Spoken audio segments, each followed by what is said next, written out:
تا حالا براتون پیش اومده بعد یه شب بیخوابی تمرکزتون به هم بریزه، بدخلق بشین و یا حتی دچار استرس بشین؟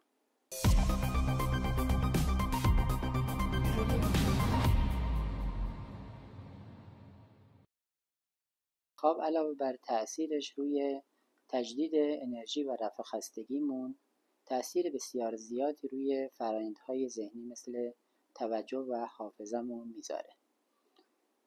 اطلاعاتی رو که در طول روز پردازش میکنیم، موضوعاتی رو که یاد میگیریم، فقط بعد از یک خواب طولانیه که در حافظه‌مون تثبیت میشه و میتونیم برای مدت طولانی ازشون استفاده بکنیم. و الا اطلاعاتی رو که در طول روز یاد میگیریم، اگه شب خوب نخوابیم، بخش بسیار زیادیشون از حافظه‌مون پاک میشن و یا در محل‌های ذخیره میشن در حافظه با توجه به اون حجم زیادی که داره، به سختی میتونیم بازیابیشون بکنیم. همچنین تأثیرش روی تصمیم گیری و حل مسئله رو نباید نادیده بگیریم.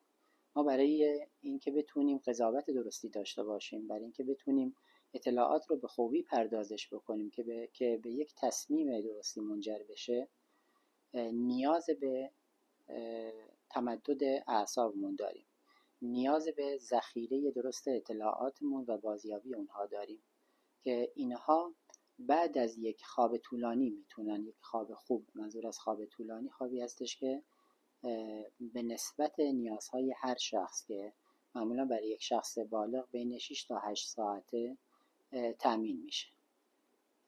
همچنین مسائل و مشکلاتی مثل انواع اضطراب‌ها، استرس و اختلالات خلقی و هیجانی ناشی از اختلالات خواب هستند.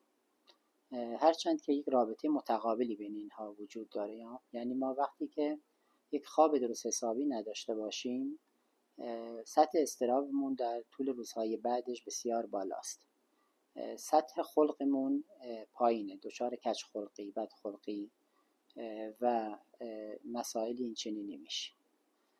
علاوه بر اینها اختلالاتی مثل انواع افسردگی و انواع اضطراب ها هم خودشون میتونن منجر به مشکلاتی در خواب مثل بیخوابی و یا بدخوابی بشن و این چرخه همینجوری میتونه ادامه پیدا بکنه.